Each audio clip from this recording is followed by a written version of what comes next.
સુરેન્દ્રનગર ઉમરડા ગામે તંત્રએ દરોડો પડતા ભૂમાફિયાઓમાં ફફડાટ 300 ટન કાર્બોસેલ 15 કુવા 7 ચરખી સહિત 12 લાખનો મુદ્દામાલ કબજે કર્યો. સુરેન્દ્રનગર જિલ્લાના મૂળી તાલુકાના ઉમરડા ગામમાં નાયબ કલેક્ટર ચોટીલા H.T. મકવાણા અને મામલતદાર મૂળીની સંયુક્ત ટીમે દરોડા પાડ્યા. સરકારી સર્વે 1185 અને ખાનગી સર્વે નંબર 778 વાળી જમીનમાં તપાસ દરમિયાન ગેરકાયદેસર કાર્બોસેલના 15 કુવા 7 ચરખી અને લગભગ 300 ટન કાર્બોસેલ મળી આવ્યો. કુલ 12 લાખનો મુદ્દામાલ જપ્ત કરવામાં આવ્યો છે.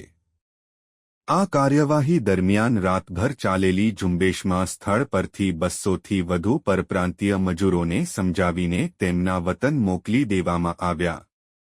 ખાનગી સર્વે નંબર 778ની જમીનના કબજેદારોમાં કાળુભાઈ લાલજીભાઈ જાડા, બાલુબેન લાલજીભાઈ જાડા, મરઘાબેન લાલજીભાઈ જાડા અને સવિતાબેન લાલજીભાઈ જાડાનો સમાવેશ થાય છે.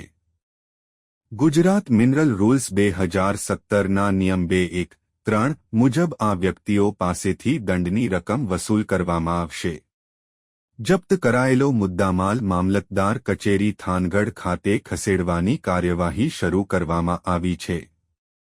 વધુમાં સર્વે નંબર 781 અને 782ના કબજેદારો ધીરુભાઈ પોપટભાઈ અને રતુભાઈ પોપટભાઈ સામે પણ ગેરકાયદે ખનન બદલ કાયદેસરની કાર્યવાહી શરૂ કરવામાં આવી છે.